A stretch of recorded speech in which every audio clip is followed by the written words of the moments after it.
La Iglesia de Restauración lo invita a compartir un tiempo con la Palabra de Dios, de la mano del pastor Walter Escalante. Es muy profundo lo que Dios está haciendo en este tiempo, en estos días, en la interpretación que nosotros tenemos que tener de Él. No es a propósito, no es casualidad, no, sinceramente, bueno, usted tendría que conocer un poco más y se daría cuenta, sinceramente no está armado ni planificado. Las cosas ni siquiera que conversamos o lo que vamos compartiendo la pastora o yo. Nunca sé lo que ella va a decir, ella no sabe lo que yo voy a decir. Y sin embargo, Dios va trayendo una dirección que tiene que ver con que nos afirmemos en Él, entendiendo quién Él es. Desde hace ya varios meses que vengo insistiendo en algunos conceptos, que los estamos hablando los últimos días también, sobre ese cambio de pensamiento que tenemos que tener y el cambio de pensamiento que tenemos que tener para poder alcanzar la bendición que Dios tiene para nosotros, para poder entrar en esa tierra de bendición, para que pasen esas cosas que decía la pastora recién, que van a venir, te van a estar viendo con las bolsas de mercado y te van a preguntar. Es gente chusma y siempre, ¿eh? Anda seguro espiando por la ventana a ver qué baja, con qué anda usted en la mano. Porque para que sepa que anda con bolsa de mercado tiene que andar. El camino, el paso, la manera para alcanzar eso, veníamos diciendo, tiene que ver primeramente un cambio de pensamiento respecto de quién soy. ¿Quién soy yo? ¿Quién soy delante de Dios? Que hablamos largo y tendido todo el último mes por lo menos. Ese versículo de Nehemías que no desaparece, porque es un versículo que va a estar siempre, o por lo menos el resto, lo que resta de este año, los 4 meses y pico que restan de este año. Sí, 4 meses y medio que restan de este año. Nehemías 6:11 va a estar latente o presente a cada rato diciendo un hombre como yo, porque eso determina mi posición delante de Dios. Y que quede bien claro que eso no quiere decir que yo soy más o que soy superior, que estoy por encima o que en mis fuerzas puedo. No, al contrario, justamente todo lo contrario. Lo que quiere decir es que estando identificado con Dios, sabiendo lo que Él hizo en mí, sabiendo la transformación que hizo y un montón de cosas que ya hemos hablado, no se las voy a repetir, entonces eso me da una determinada postura de llegar a poder decir, un hombre como yo, habiendo sido rescatado, transformado, bendecido, prosperado, llamado, bla, bla, bla, bla, bla, con todo lo que pasó, con todo lo que viví, con lo que Dios hizo, ¿me voy a escapar? No, saber quién soy delante de Dios. El segundo concepto, que en el orden de como yo lo quiero hablar, lo dejaré para el final, si es que hablamos de ese tema, pero quedará al final. El segundo concepto es, ¿qué es lo que Dios hizo por mí? Eso tiene que ver con salvación, tiene que ver con transformación, tiene que ver con perdón de pecados, tiene que ver con el pacto de sangre, tiene que ver con un montón de cosas que significa que nosotros somos hechos, nuevas criaturas y que pasamos de muerte a vida. Todo el efecto de lo que se llama salvación, el efecto que ocurre en nuestras vidas, y no solamente en nuestras vidas, sino también a partir de nuestras vidas, y el efecto que es espiritual, y que es material, y que es físico también, e incluso también emocional. Si bien la Biblia dice solamente 3 partes, espíritu, alma y cuerpo, cuando Jesús habla de la manera de amar a Dios, utilizando el mismo concepto y utilizando un principio del libro de Deuteronomio, Jesús le agrega una cuarta, dice, con todo tu alma, con toda tu mente, con todo tu ser, con todas tus fuerzas. Le agrega un cuarto, entonces separamos en lo material, lo espiritual, lo físico y lo emocional. Todo eso es transformado, recibe un impacto de la obra de Dios. O sea, cuando Dios hace algo, yo no quedo igual. Y si usted queda igual, algo no está funcionando.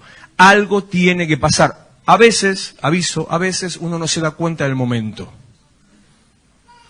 A veces usted, recibe a Cristo y está todo igual. No hay ningún cambio en su vida.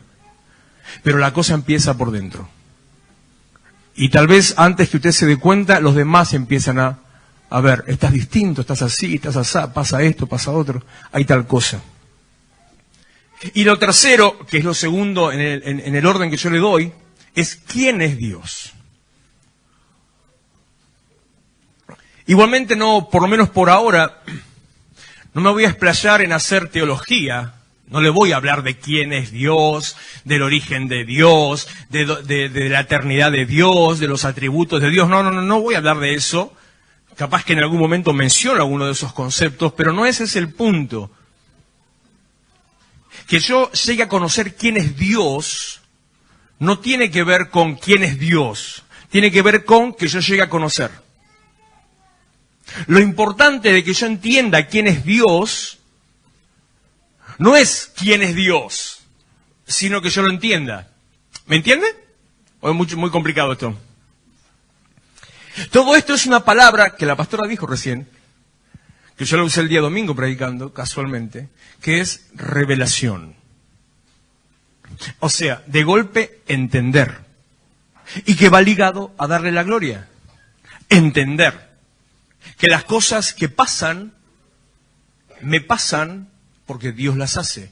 Entender que estoy delante de no cualquier cosa o cualquier persona, que no es lo mismo chicha que limonada, que no es, bueno, antes iba al Gauchito Gil, ahora voy a la iglesia evangélica. No.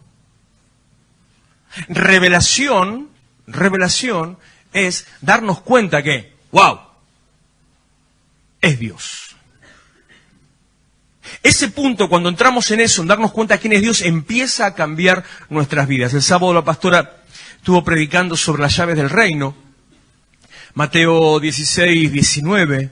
Si usted estuvo presente, escuchó el mensaje.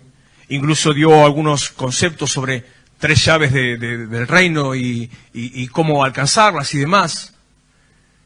El día domingo yo tomé de esa misma palabra y seguí, en realidad me fui para atrás, hice, como se dice en las series, me hice una precuela, la introducción, cómo es que se llega a eso. ¿Cuáles son las condiciones que se tienen que dar para que las llaves del reino de los cielos me sean entregadas?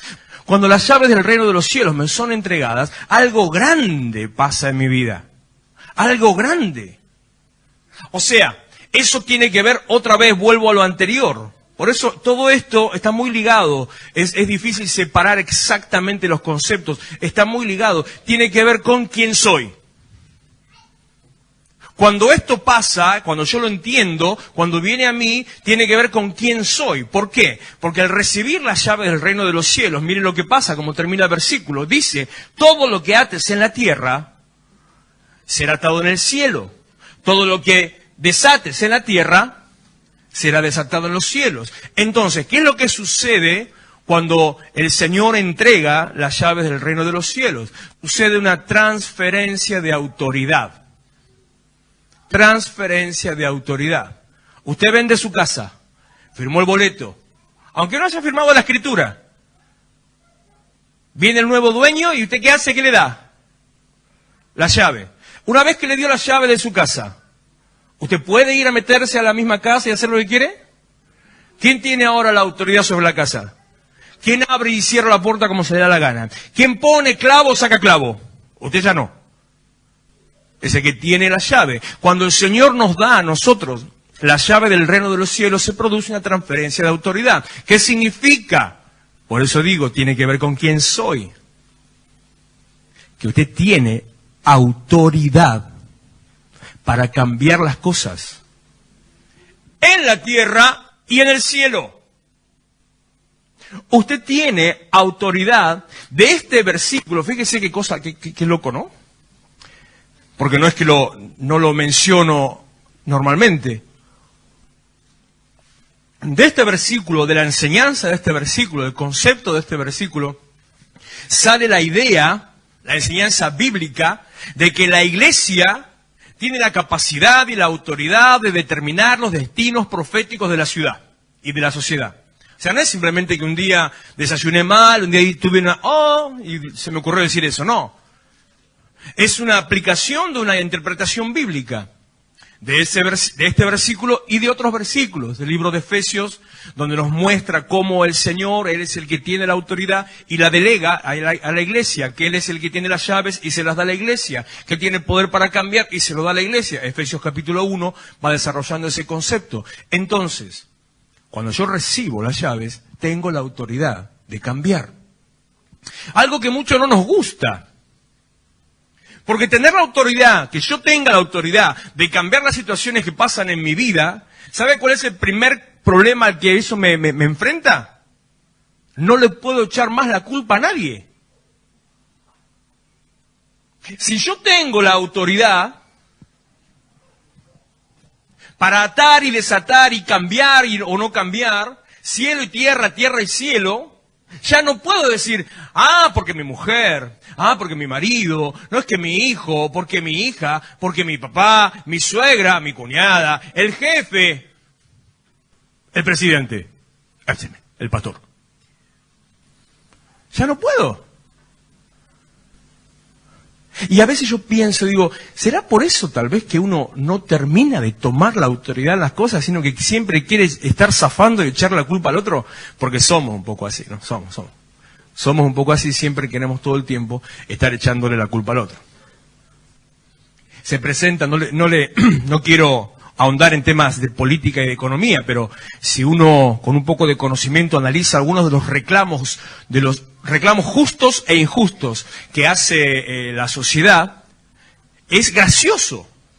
Hay algunas cosas que son graciosas, porque hay grupos de la sociedad que hacen determinados reclamos donde en definitiva hacer esos reclamos lo que hace es que ellos mismos se vean perjudicados, no lo entienden. Y al mismo tiempo que hacen reclamos, después exigen dame, otra vez el dame. La Biblia habla del dame, dice que la sanguijuela es la que dice dame, dame, dame.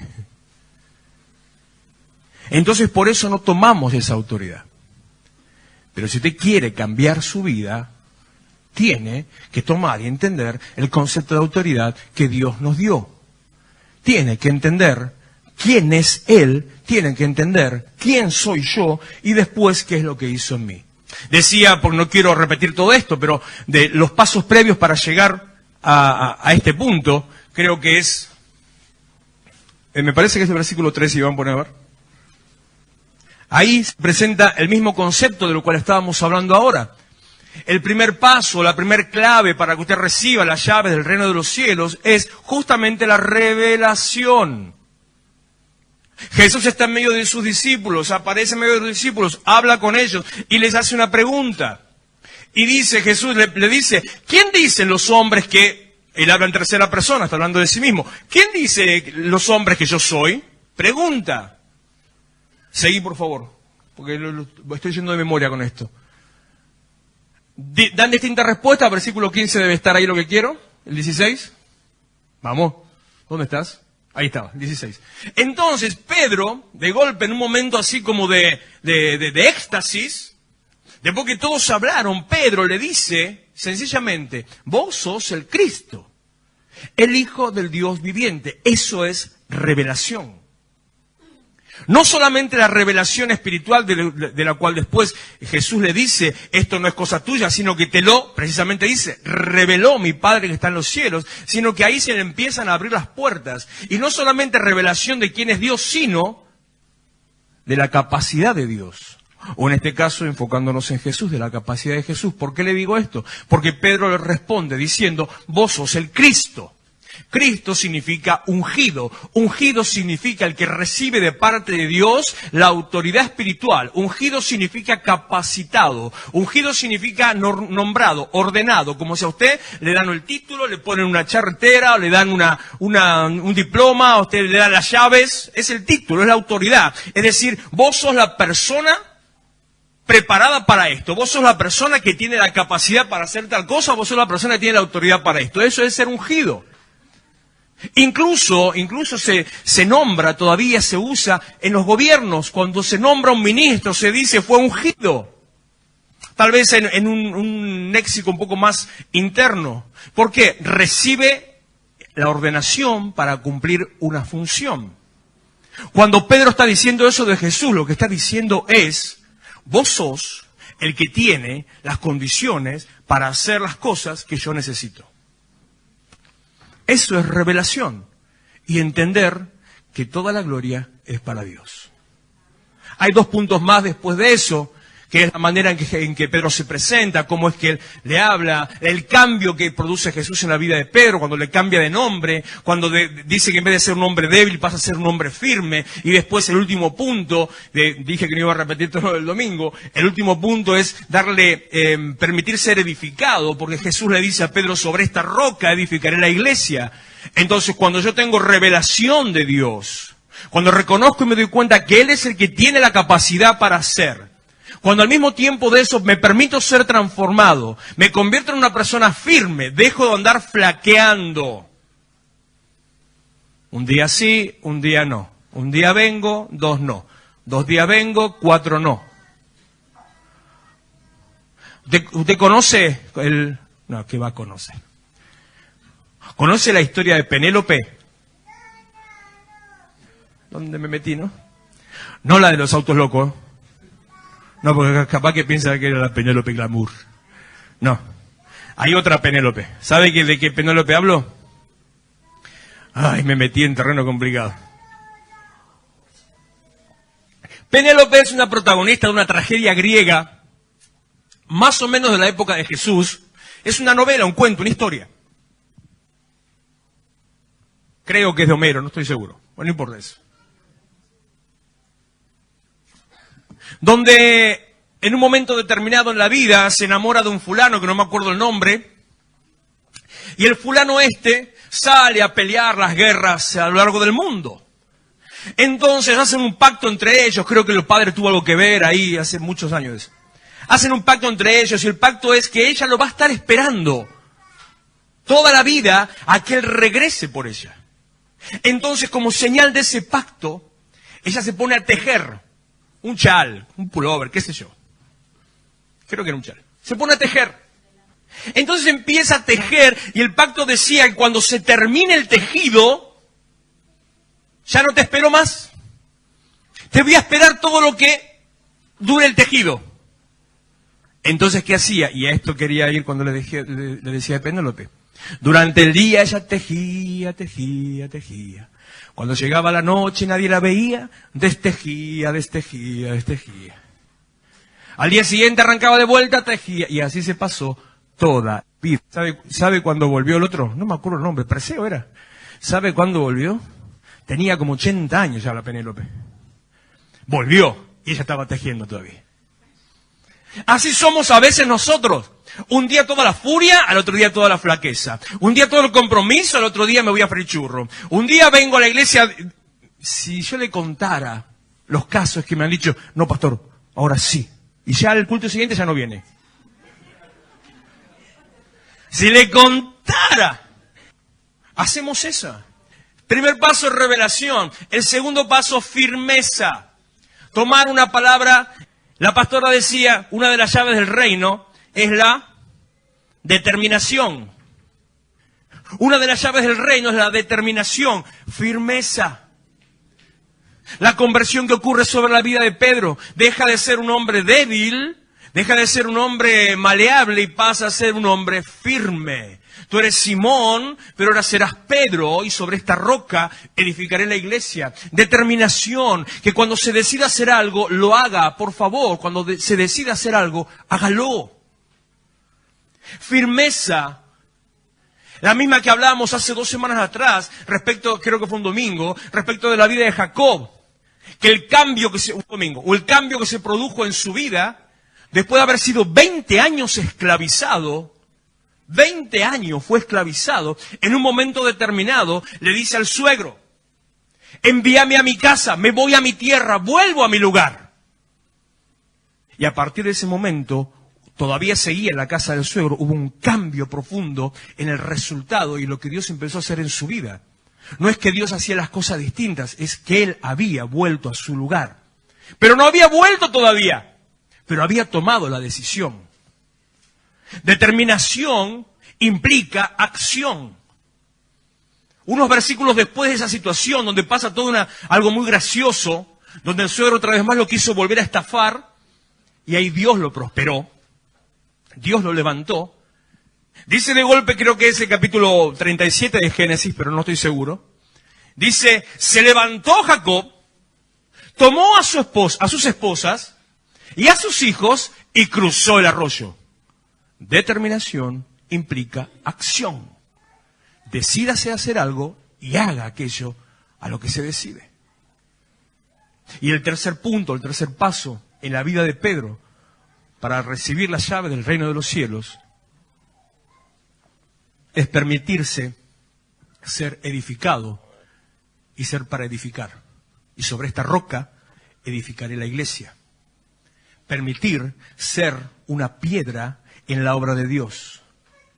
Permitir que Dios use nuestras vidas para moldear, para edificar, para levantar. Que Dios edifique y sobreedifique sobre nosotros. O sea, tomar el lugar que me corresponde en el propósito de Dios como una pieza importante en la obra de Dios.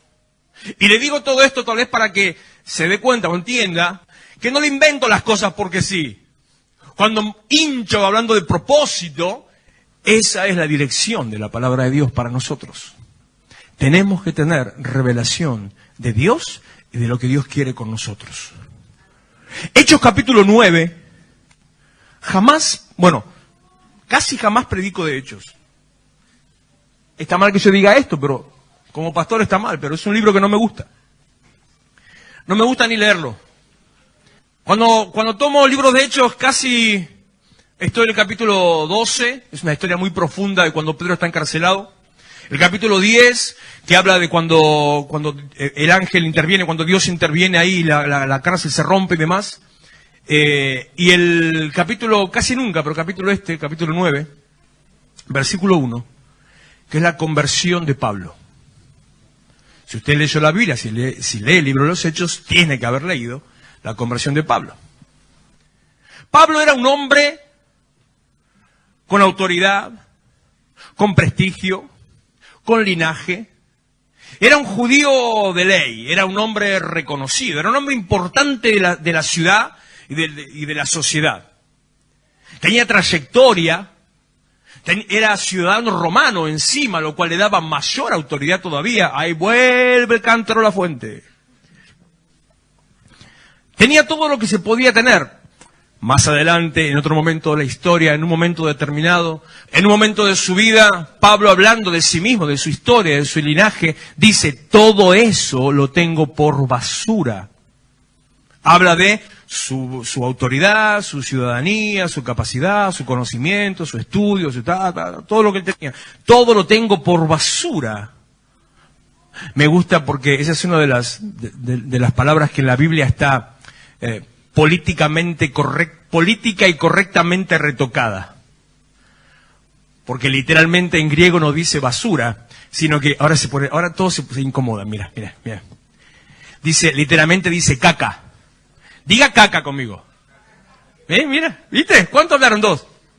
Caca, a ver, diga caca. Todo eso lo tengo por caca, dice Pablo. Para ganar a Cristo. Empieza a reconocer que Él es mayor y le da la gloria a Él, entendiendo que todo proviene de Dios y que Dios es mucho mayor y muy por encima que Él y en la autoridad y el conocimiento que Él podía tener. Empieza Pablo a relatar su historia, contando su testimonio de conversión. Y va contando que él iba destinado, iba persiguiendo cristianos, versículo 1, capítulo 9, Saulo, respirando aún amenazas y muerte contra los discípulos del Señor, vino al sumo sacerdote y le pidió cartas, permisos, credenciales, para las sinagogas de Damasco, a fin de que si hallase algunos hombres o mujeres de este camino, los trajese presos a Jerusalén. Andaba buscando cristianos para meter en la cárcel, como está más o menos pasando ahora. Pero yendo por el camino, aconteció que al llegar cerca de Damasco, la capital de Siria, la misma de ahora, la misma de aquel momento, aconteció que al llegar cerca de Damasco, repentinamente le rodeó un resplandor de luz del cielo. Y cayendo en tierra oyó una voz que le decía, Saulo, Saulo, ¿por qué me persigues? Él dijo, ¿quién eres, Señor? Fíjese. Inversamente la pregunta que le hizo Jesús a Pedro, ahora Pablo, Saulo en realidad, Saulo no conocía a Jesús, no lo conoció personalmente, no conocía a los discípulos más que haber visto a algún otro por ahí. Saulo no era parte del grupo de los seguidores de Jesús, no era entre los apóstoles. Aquel que escribió más de la mitad del Nuevo Testamento no era parte del grupo de apóstoles. Pablo dice de sí mismo, este Saulo, llamado luego Pablo, dice de sí mismo que él fue injertado, que él no pertenecía, que él fue injertado. Por eso el día que alguien le venga a decir a usted que usted no pertenece a determinado lugar, usted dígale, minga, yo fui injertado por Jesucristo. Y dígale, minga, que queda más lindo. Fui injertado, no importa mi origen, no importa mi linaje, no importa mi ascendencia, no importa mi pasado. Importa la decisión que yo tome cuando Jesús viene a mí y a partir de ahí los caminos que empiezo a tomar. Vos no podés cambiar tu pasado, pero podés cambiar tu futuro. Tu pasado no condiciona tu futuro se determina por tu presente. Hoy podés tomar decisiones que cambien tu futuro. Así como Jesús le pregunta a Pedro, Saulo hace la misma pregunta a Jesús, sin saber que era Jesús. Jesús le dice a Pedro, ¿y ustedes quién dicen que soy yo? Y Saulo le pregunta a Jesús, al ángel, a la luz, a la voz, a lo que se le aparece en medio del resplandor. ¿Quién eres? Abrió su corazón y tuvo revelación. Abrió su corazón y se enfocó en Dios. Porque la voz, el ángel, Jesús, le respondió, yo soy Jesús a quien tú persigues.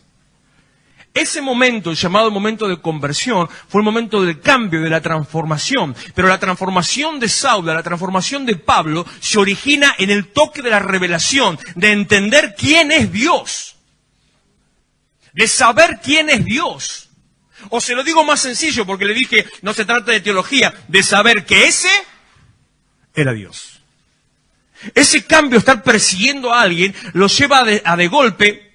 Luego pasó un poco tiempo a seguir sus caminos, pero le trajo un cambio en su vida. Cuando usted sabe quién es Dios, cuando usted tiene revelación de Dios, se genera una transformación en su vida.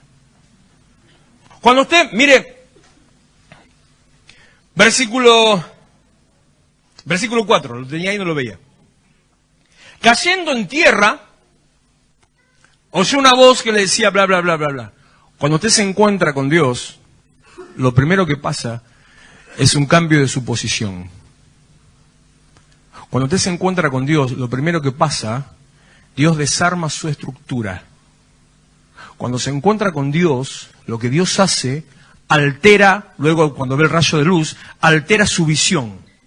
Cuando se encuentra con Dios, cambia su visión respecto de las cosas, respecto de la vida. Cambia su visión incluso por una cuestión de posición. Iba caminando, de golpe está en el piso. Veía las cosas a esta altura, de golpe las ve a esta altura. Y cuando las ve a esta altura, empieza a ver cosas de otra manera. Cuando a mí en mi casa se me pierde algo, se me pierde un tornillo, bueno, de los míos ya no los encontré más. Pero cuando se pierde alguna cosa chiquita, lo que hago es me tiro en el piso, pongo la cara en el piso. Si no, si ha trastornado, no me va a ganar. Me acuesto en el piso, la cara en el piso, el perro me mira, y desde esa posición veo así, ahí está, digo, y lo encuentro, si no, de arriba que no voy a encontrar nunca nada. Menos el piso de casa que es granito, menos vas a encontrar, no se ve nada. Pero ahí sí, porque hay un cambio de posición, cuando te encontrás con Dios, hay un cambio de tu posición y hay un cambio de tu visión. Por eso vuelvo a repetir. Si te encontrás con Dios y no sos transformado, algo está pasando en tu vida. No podés seguir de la misma manera. No podés ver las cosas de la misma manera. No podés seguir parado en la misma posición. Tenés que estar en otra posición distinta. Algo tiene que haber pasado en tu vida. Y si no pasó ese algo en tu vida, es porque no tuviste esa revelación. Algunos piensan, y erróneamente se lo voy a decir, me encanta desmitificar, me encanta derribar mitos. Algunos piensan que tener revelación de Dios es que de golpe empieces a temblar, a sacudirte, como le pasó a Pablo, tremendo resplandor, que sientas calor, sientas frío, que te rías o llores. Todas esas son cosas que pueden pasar. Y que si pasan son muy buenas. Pero eso no es la revelación de Dios. La revelación de Dios puede pasar en una manera muy silenciosa, en un pequeño clic que Dios hace en tu interior, donde de golpe pensabas de una manera y automáticamente cambiaste y empezás a pensar de otra manera distinta. No busque las señales, búsquelo a Dios. No se enamore, no se emocione de las señales, búsquelo a Dios. No pase al altar para caerse, no pase al altar para temblar, no pase al altar para saltar, para reír o para llorar, pase al altar a adorar a Dios. Más de una vez, si lo sugieres, me ven bien en ese momento, más de una vez impido que alguien se caiga. Porque lo que están buscando es solamente sentir el temblor y ya está. Y escúcheme, cuando Jesús estaba en el huerto de Getsemaní, la noche anterior de que fue crucificado, estaba él con sus discípulos, estaban orando, y vinieron los soldados a buscarlo. Y Judas lo entregó. Conoce la historia de Judas, del beso, de toda esa historia. Con un beso entregas al Hijo del Hombre. Por eso los cristianos dan 2 besos. De ahí viene. Porque con un beso entregas al Hijo del Hombre. ¿Ven? Mire dónde tiene esa costumbre usted. Sáquese de esa costumbre. Es por Judas. Bueno, sigamos. Entonces los soldados dicen, ¿quién es Jesús? No, ¿a quién buscan? A Jesús. Y Jesús dice estas palabras. Yo soy. Que da para una prédica sola el significado de esa palabra. Es revelación de la autoridad de Dios. Yo soy. Cuando dijo yo soy, todos los soldados, como dominó, se cayeron al piso. Pero después se levantaron. ¿Y qué hicieron? Se llevaron a Jesús. Caerte ante la manifestación del poder de Dios no te transforma. Lo que te transforma es las decisiones que vos tomás cuando Dios se revela a tu vida. No busque la sensación, no busque el temblor, no busque la emoción, no busque el llanto, no busque la caída. Busque la revelación de saber quién es Dios. Versículo 5, repito desde ahí. Él dijo, ¿quién eres, Señor? Le dijo, yo soy Jesús, a quien tú persigues. Dura cosa te es dar coces contra el aguijón, dar patadas contra lo que te está lastimando. Qué difícil es que le estés pegando patadas si no conoce la figura de lo que habla. Está hablando de un caballo, para que tenga una idea, de un caballo el cual está siendo azuzado y tiene tal vez un látigo, tiene una punta, que es lo que usaban en esa época, una vara con punta. Entonces la vara con punta le pegaban en las ancas al animal para que avance. Imagínese que el caballo le están pegando y pega patada para atrás. Y se clava esa misma púa en sus patas. ¿Entienden esa imagen? Medio bruta, como se lo digo. Eso está diciendo, ay, dura cosa, te es dar coces, patadas o cabezazos contra el aguijón. Estás peleando con vos mismo. Estás queriendo pelear con Dios. Estás queriendo hacer las cosas a tu manera. Te estás encaprichando. ¿Cuántas veces se encapricha usted diciendo, no, es así, tiene que ser así, y va a ser así? Insiste, insiste, insiste y no le da resultado. No, pero tiene que ser así. Y no le da resultado. Si quiere tener resultados distintos, deje de hacer lo mismo. Empiece a hacer algo distinto. Porque si no, si usted pone un huevo en la sartén, siempre va a tener un huevo frito. No le vas a ir una milanesa. ¿En serio? Encontrarte con Dios te confronta. Te confronta a cambiar. Saber quién es Dios te confronta y te lleva a cambiar. Él, temblando y temeroso, dijo, Señor, ¿qué quieres que yo haga? Y el Señor le dijo, levántate, entra en la ciudad y se te dirá lo que debes hacer. Fíjese versículo 1, 9:1.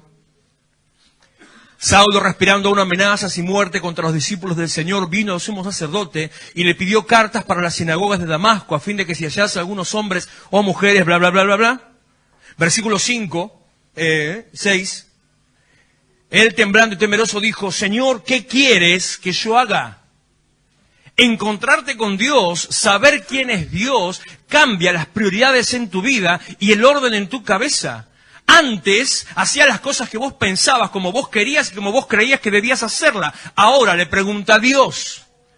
Cuando te encontrás con Dios, Él te da dirección. Y te dice para dónde tenés que andar. Como Job.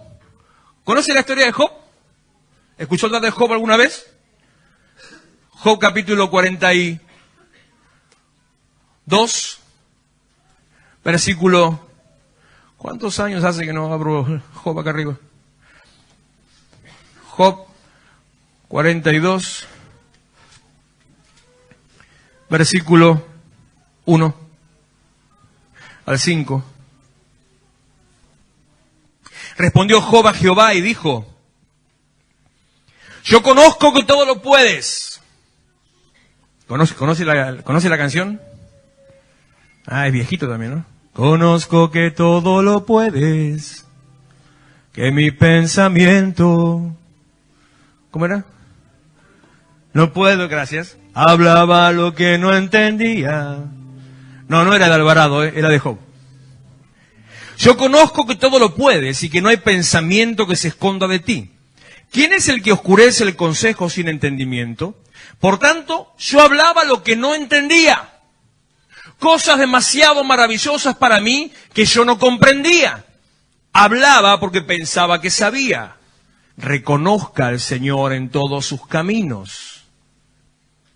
Tema al Señor y Él enderezará sus sendas. Yo hablaba lo que creía, lo que me parecía, lo que se me ocurría. Pero ahora dice... Oye, te ruego, hablaré, te preguntaré y tú me enseñarás. Te preguntaré y tú me enseñarás. Cuando usted se encuentra con Dios, cambia su manera de enfrentar la vida. Ya no hace las cosas que cree que tiene que hacer, sino hace las cosas que Dios le dice que tiene que hacer. Y cuando hace las cosas que Dios le dice que tiene que hacer, ¿sabe cuál es el resultado? Le va bien. Los caminos se abren y las llaves de los cielos le son entregadas. Volvemos a Hechos, que ya terminamos, por favor. Quiero terminar con esto. Que no voy a leer el resto nada más. Versículo 7. Y los hombres que iban con Saulo se prepararon atónitos oyendo la verdad la voz, mas sin ver a nadie. Entonces Saulo se levantó de la tierra y abriendo los ojos no veía a nadie, así que llevándole por la mano le metieron en Damasco, donde estuvo 3 días sin ver y no comió ni bebió.